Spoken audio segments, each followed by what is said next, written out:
All right, I'm Laura Ingraham. This is a special midnight edition of the Ingraham Angle from Washington tonight.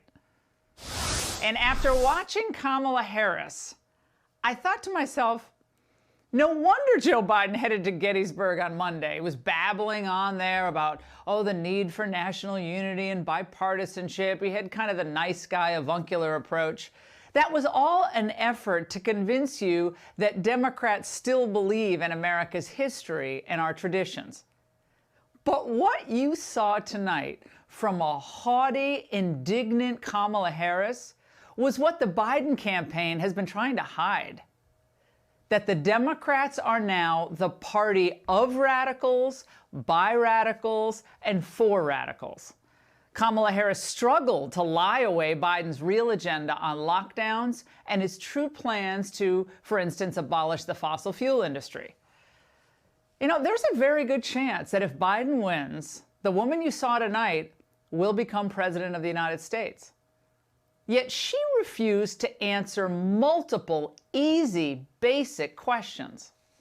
How would you describe our fundamental relationship with China? Are we competitors, adversaries, enemies? Susan, the Trump administration's perspective and approach to China has resulted in the loss of American lives, American jobs, and America's standing. If Roe v. Wade is overturned, what would you want California to do? No restrictions on access to abortion. First of all, Joe Biden and I are both people of faith, and it's insulting to suggest that we would knock anyone for their faith. People, Susan, are voting right now. They'd like to know if you and Joe Biden are going to pack the Supreme Court if you don't get your way in this nomination. Of the 50 people who President Trump appointed to the Court of Appeals for lifetime appointments, not one is black.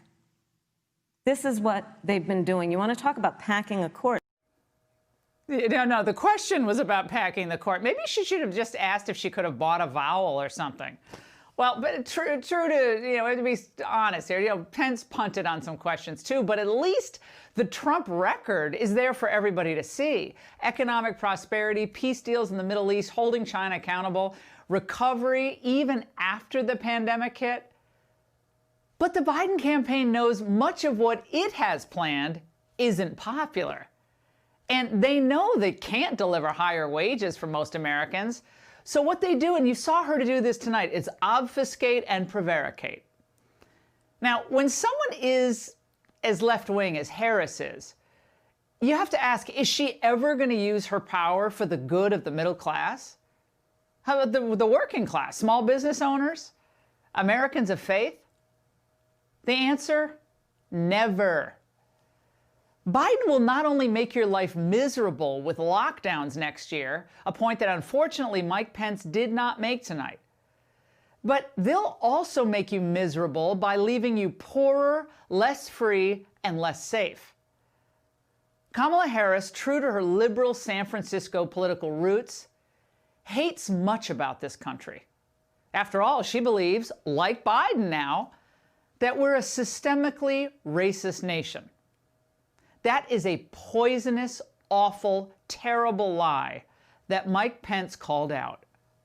This presumption that you hear consistently from Joe Biden and Kamala Harris that America is systemically racist, and that, as Joe Biden said, that he believes that law enforcement has an implicit bias against minorities, is a great insult to the men and women who serve in law enforcement. I mean, it is remarkable that when Senator Tim Scott tried to pass a police reform bill, brought together a group of Republicans and Democrats, Senator Harris, you got up and walked out of the room. But we don't have to choose between supporting law enforcement, improving public safety, and supporting our African-American neighbors and all of our minorities. By the way, she was smirking through most of that answer. Kamala Harris threw down the race card tonight, and she lied about what President Trump said about Charlottesville. Of course, Susan Page didn't correct the record.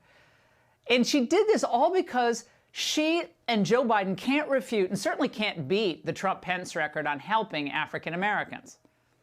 Joe Biden, though, I think to a lot of folks, a lot of you who are watching, you're still up in the Midwest and the East Coast, maybe to you, he represents the Democrat Party of the past, like a safer Democrat Party of 30 years ago. It was a little bit more moderate. Maybe for a lot of you, you think about Biden and you have kind of a nostalgic viewpoint. But his talk of Scranton and his blue-collar appeal, it's all bunk. Most of those folks, those blue-collar folks, they're now for Trump, and for good reason. The Democrats are a party of wealthy donors and radical ivory tower types who want to impose their extreme anti-American agenda on the rest of us. That's who they are today. So all of the pain and suffering that the liberal governors and mayors' COVID restrictions and lockdowns have caused you, that's not going to bother Democrats of today. Whether on masks or travel limits, the rules never apply to them or their well-connected friends. They see COVID, remember, as a political gift, which their old pal Jane Fonda admitted today. I just think COVID is God's gift to the left. It's really, really funny. Well, she did speak the truth. When the other cable networks put the chart up on the screen day in and day out of COVID deaths and infections, they're not doing it to empathize and inform you. They're doing it for one reason and one reason only, as a political weapon against President Trump. Kamala and pretty much everyone who could end up in Biden's cabinet will be closer ideologically to Alexandria Ocasio-Cortez than William Jefferson Clinton. It's a different party. Now listen to how she spoke to the parents of an American hostage who was brutally murdered by ISIS. The inauthenticity was palpable. To the Mueller family, I know about your daughter's case, and I'm so sorry. I'm so sorry. What happened to her is awful, and it should have never happened. Get ready to hear that a lot if Biden wins.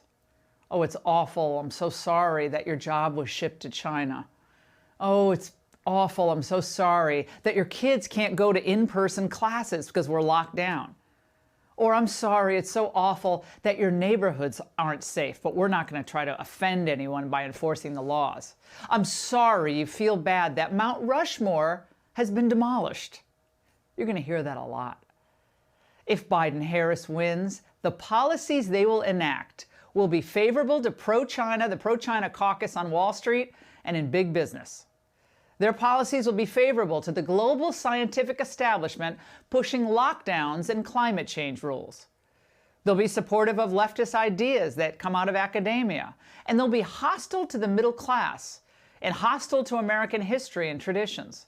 They'll be hostile to the oil and gas industry, hostile to practicing Catholics, traditional Christians, and Orthodox Jews.